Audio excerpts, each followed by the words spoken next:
Chapter 5, Chapter 6. Miss Lonely Hearts is a real bastard in his personal life. Oh, mouse got out of the cage. Oh, mice got out of the cage. There you go. Get back. Get back. Get down. Get down. Get out. Get out.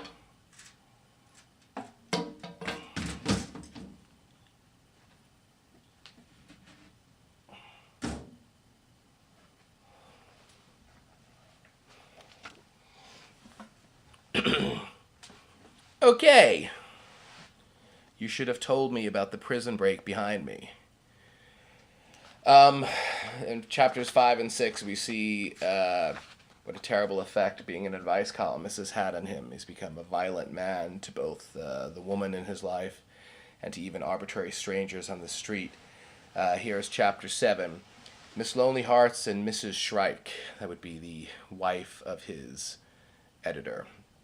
Miss Lonely Hearts lay in his bed fully dressed, just as he had been dumped the night before. His head ached and his thoughts revolved inside the pain like a wheel within a wheel.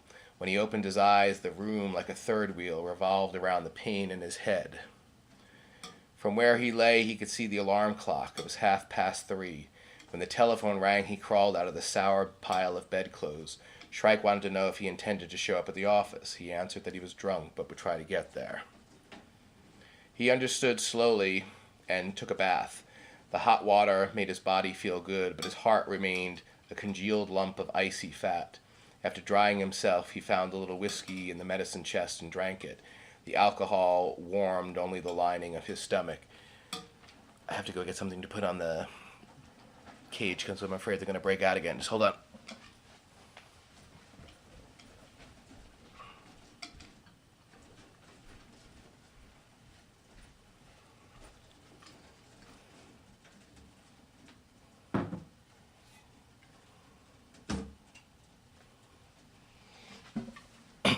It's my frog Buddha. They're incredible jumping mice, don't you think? Okay, Miss Lonely Hearts hung over after a night of abusing his girlfriend and beating up old men. He shaved, put on a clean shirt and a freshly pressed suit, and went out to get something to eat. When he finished his second cup of scalding coffee, it was too late for him to go to work, but he had nothing to worry about, for Shrike would never fire him. He made too perfect a butt for Shrike's jokes. Once he had tried to get fired by recommending suicide in his column. All that Shrike had said was, "Remember, please, that your job is to increase the circulation of our paper. Suicide, it is only reasonable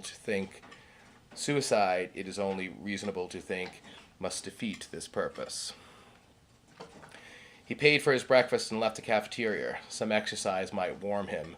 He decided to take a brisk walk, but he soon grew tired, and when he reached the little park, he slumped down on a bench opposite the Mexican War obelisk. The stone shaft cast a long, rigid shadow on the walk in front of him. He sat staring at it without knowing why until he noticed that it was lengthening in rapid jerks. Not as shadows usually lengthen. He grew frightened and looked up quickly at the monument. It seemed red and swollen in the dying sun, as though it were about to spout a load of granite seed. He hurried away. When he regained the street, he started to laugh. Although he had tried hot water, whiskey, coffee, exercise, he had completely forgotten sex. What he really needed was a woman. He laughed again, remembering that at college all his friends had believed intercourse capable of steadying the nerves, relaxing the muscles, and clearing the blood. But he knew only 2 women who would tolerate him. He had spoiled his chances with Betty, so it would have to be Mary Shrike. When he kissed Shrike's wife, he felt less like a joke. She returned his kisses because she hated Shrike. But even there, Shrike had beaten him. No matter how hard he begged her to give Shrike horns, she refused to sleep with him. Although Mary always grunted and upset her eyes, she would not associate what she felt with the sexual act. When he forced this association, she became very angry. He'd been convinced that her grunts were genuine by the change that took place in her when he kissed her heavily. Then her body gave off an odor that enriched the synthetic flower scent she used behind her ears and in the hollows of her neck. No similar change ever took place in his own body, however. Like a dead man, only friction could make him warm or violence make him mobile. He decided to get a few drinks and then call Mary from Delahanty's.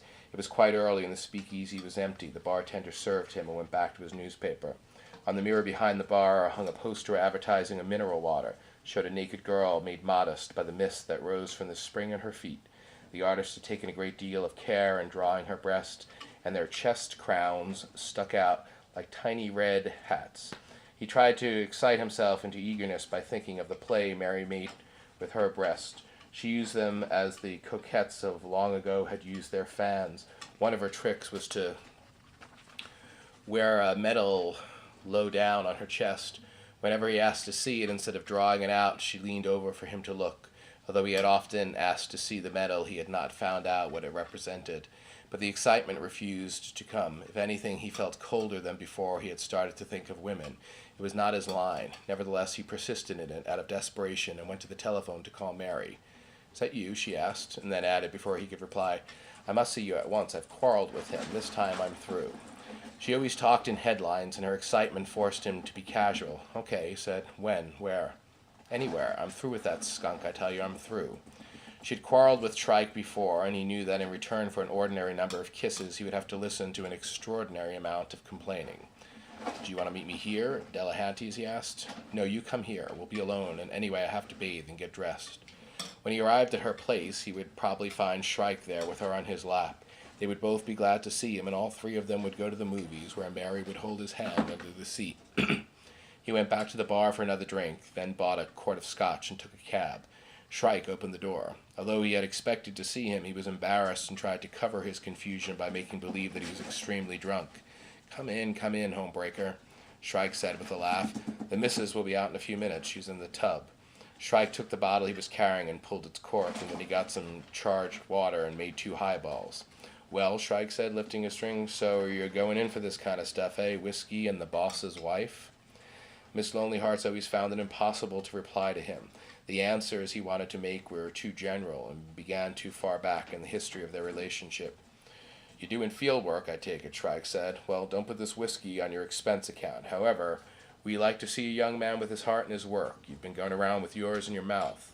Miss Lonelyhearts made a desperate attempt to kid back. "And you," he said, "you're an old meanie who beats his wife." Shrike laughed, but too long and too loudly, and then broke off with an elaborate sigh. "Ah, my lad," he said, "you're wrong. It's Mary who does the beating." He took a long pull at his highball and sighed again, still more elaborately. "My good friend, I want to have a heart-to-heart talk with you. I adore heart-to-heart talks, and nowadays there's so few people with whom one can really talk. Everybody is so hard-boiled. I want to make a clean breast of matters, a nice clean breast. It's better to make a clean breast of matters than to let them fester in the depths of one's soul." While talking, he kept his face alive with little nods and a wink that were evidently supposed to inspire confidence and to prove him a very simple fellow. "My good friend, your accusation hurts me to the quick. You spiritual lovers think you alone suffer, but you're mistaken. Although my love is of the flesh-flashy, I too suffer. It's suffering that drives me into the arms of the Miss Farkases of this world. Yes, I suffer." Here the deadpan broke, and pain actually crept into his voice. "She's selfish. She's a damn selfish bitch. She was a virgin when I married her and has been fighting ever since to remain one. Sleeping with her is like sleeping with a knife in one's groin." It was Miss Lonelyheart's turn to laugh. He put his face close to Shrike's and laughed as hard as he could. Shrike tried to ignore him by finishing as though the whole thing were a joke. "She claims that I raped her. Can you imagine Willie Shrike, wee Willie Shrike, raping anyone? I'm like you, one of those grateful lovers." Mary came into the room in her bathrobe. She leaned over Miss Lonelyhearts and said, "Don't talk to that pig. Come with me and bring the whiskey." As he followed her into the bedroom, he heard Shrike slam the front door. She went into a large closet to dress. He sat on the bed. "What did that swine say to you?" "He said that you were selfish." "Mary, sexually selfish." "I've all the goddamn nerve. Do you know why he lets me go out with other men? To save money. He knows that I let them neck me, and when I get home all hot and bothered, why he climbs into my bed and begs for it, the cheap bastard." She came out of the closet wearing a black lace slip and began to fix her hair in front of the dressing table. Miss Lonelyhearts bent down to kiss the back of her neck. Now," she said, acting kittenish, "you'll muss me." He took a drink from the whiskey bottle and then made her a highball. When he brought it to her, she gave him a kiss, a little peck of reward. "Where'll we eat?" she asked. "Let's go where we can dance. I want to be gay." They took a cab to a place called El Gaucho. When they entered, the orchestra was playing a Cuban rumba. A waiter dressed as a South American cowboy led them to a table. Mary immediately went Spanish, and her movements became languorous and full of abandon. But the romantic atmosphere only heightened his feeling of icy fatness. He tried to fight it by telling himself that it was childish. What had happened to his great understanding heart? Guitars, bright shawls, exotic foods, outlandish costumes, all these things were part of the business of dreams. He had learned not to laugh at the advertisements offering to teach writing, cartooning, engineering, and to add inches to the biceps and to develop the bust. He should therefore realize that the people who came to El Gaucho were the same as those who wanted to write and to live the life of an artist, wanted to be an engineer and wear leather puttees, and wanted to develop a grip that would impress the boss, wanted to cushion Raoul's head on their swollen breasts.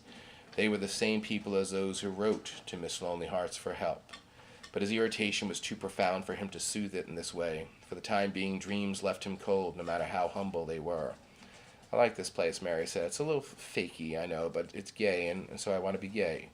She thanked him by offering herself in a series of formal, impersonal gestures. She was wearing a tight, shiny dress that was like glass-covered steel, and there was something cleanly mechanical in her pantomime. Why do you want to be gay? Everyone wants to be gay, unless they're sick. Was he sick? In a great cold wave, the readers of his column crashed over the music, over the bright shawls and picturesque waiters, over her shining body. To save himself, he asked to see the medal.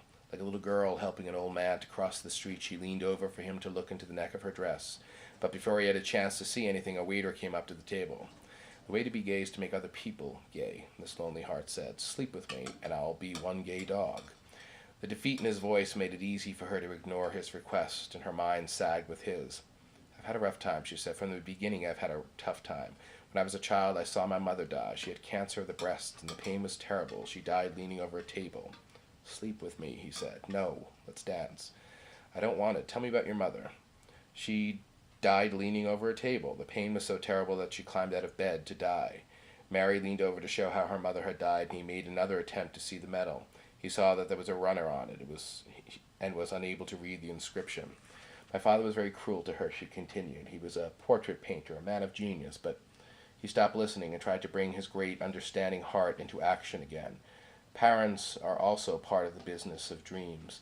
My father was a Russian prince. My father was a Peyote Indian chief. My father was an Australian sheep baron. My father lost all his money in Wall Street. My father was a portrait painter. People like Mary weren't able to do without such tales. They told them because they wanted to talk about something besides clothing or business or the movies, because they wanted to talk about something poetic. When she had finished her story, he said, "You poor kid," and he leaned over for another look at the medal. She bent to help him and pulled out the neck of her dress with her fingers. This time he was able to read the inscription, awarded by the Boston Latin School for first place in the 100-yard dash. It was a small victory, yet it greatly increased his fatigue, and he was glad when she suggested leaving. In the cab he again begged her to sleep with him. She refused. He kneaded her body like a sculptor grown angry with his clay, but there was too much method in his caress, and they both remained cold. At the door of her apartment, she turned for a kiss and pressed against him. A spark flared up in his groin. He refused to let go and tried to work his spark into a flame, and she pushed his mouth away. A long, wet kiss. "Listen to me," she said. "We can't stop talking. We must talk. Willie probably heard the elevator and is listening behind the door. You don't know him. If he doesn't hear us talk, he'll know you're kissing me and open the door. It's an old trick of his." He held her close and tried desperately to keep the spark alive. "Don't kiss my lips," she begged. "I must talk." He kissed her throat, then opened her dress and kissed her breast. She was afraid to resist or to stop talking. "My mother died of cancer of the breast," she said, in a brave voice like a little girl reciting at a party. "She died leaning over a table. My father was a portrait painter. He led a very gay life. He mistrusted my mother. She had cancer of the breast. He tore at her clothes, and she began to mumble and repeat herself. Her dress fell to her feet, and he tore away her underwear until she was naked under her fur coat. He tried to drag her to the floor. "Please, please," she begged, "he'll come and find us." He stopped her mouth with a long kiss. "Let me go, honey," she pleaded. "Maybe he's not home. If he isn't, I'll let you in." He released her. She opened the door and tiptoed in, carrying her rolled-up clothes under her coat. He heard her switch on the light in the foyer and knew that Shrike had not been behind the door. Then he heard footsteps and limped behind a projection of the elevator shaft. The door opened and Shrike looked into the corridor. He had on only the top of his pajamas. And so there you go. The man who's paid to be sensitive to the world, Miss Lonely Hearts, is a bastard times 3, a bastard to his fiancée, a bastard to the strangers he meets, like old men in public bathrooms, and a bastard to his boss's wife. His boss, albeit, is a rather unusual character, and then he lets Miss Lonely Hearts go out with his wife whenever they're fighting. But the reality is she just spent the evening talking about how her mother died of breast cancer. Her father was an indifferent parent. She's sharing with him her immediate problems. But if you recall, when they're at the club, as she's talking to him about those immediate problems, the only thing Miss Lonely Hearts can hear, like a wave over the music, over her talking, over the waiters and waitresses, is the sound of the voices of all his readers and the people who write into him. It's like being aware of the world is blotting out his ability to be immediately with other people. He's sensitive to people who write to him, but as a result, he's a rapist. He attacks her on the doorstep of her house, and the only reason that he doesn't, in fact, go through with the rape is because it turns out her husband is home and stops him from doing that. Miss Lonely Hearts by Nathaniel West.